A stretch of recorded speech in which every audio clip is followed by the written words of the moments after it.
The Trump Parasite. By Colin Liddell. A parasite is a creature that oversteps the mark with regard to symbiosis and which prioritizes its own interests at the expense of the host. If it chooses a weak host or overdoes the parasitism, the host may sicken and die, in which case the parasite will probably die too or at least suffer badly.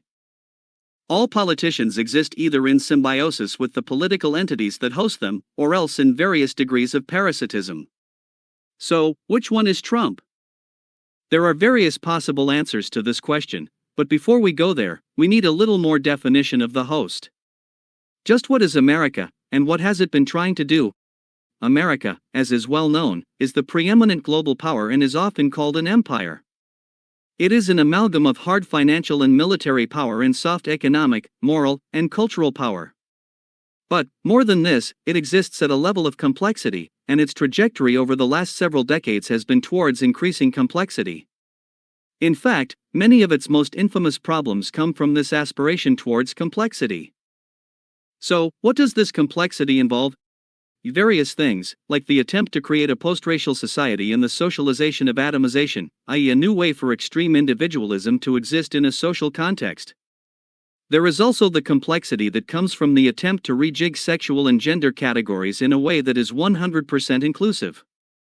Another aspect of this aspiration is towards a kind of frictionless international hegemony where, ideally, America's interests are also the world's interests and even the interests of each and every state. Suffice to say, America's aspiration to complexity is one of breathtaking ambition. The problem with this, however, can be summed up by the simple formula. Aspiring to complexity generates stupidity, while reverting to simplicity generates competence.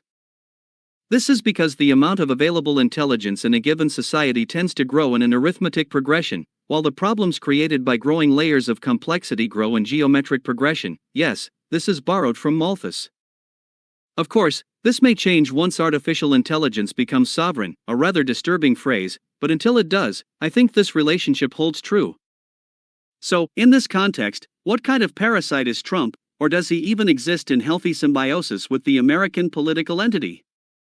Trump's main political push in recent days can be typified by common sense policies, essentially the attempt to generate competence by reverting to simplicity.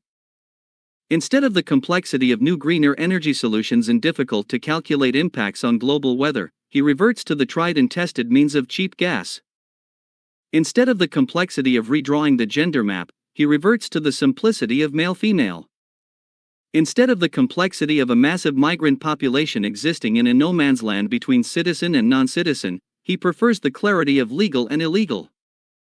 Instead of the complexities of international organizations and carefully woven diplomatic consensus and occasional obfuscation, he prefers the simplicity of America being the biggest gorilla in the jungle and asserting its alpha male prerogatives. All of Trump's moves in recent days show this same characteristic towards simplicity over complexity. This generates an instant competence dividend. Clarity, positive action, economic kick, fleeting dominance, etc., that Trump can then convert into political capital to keep his political machine going. But, where do the calories of this political capital come from? In other words, what part of the American body politic is Trump feasting on the most? And does that make him a parasite or a poultice, drawing out the poisons? Clearly it is that part of the American state that has grown up in the wake of its geometric aspiration towards greater complexity in the last 70 to 80 years. Whether this will produce a leaner, meaner, healthier America, allowing Trump to be seen as a symbiotic entity, despite all his blatant corruption, or else a blinded and bumbling behemoth, shorn of much of its soft power, while being internally riven and out of place in an increasingly chaotic world, remains to be seen. My guess is that Trump will ultimately get enmeshed in his own complexity.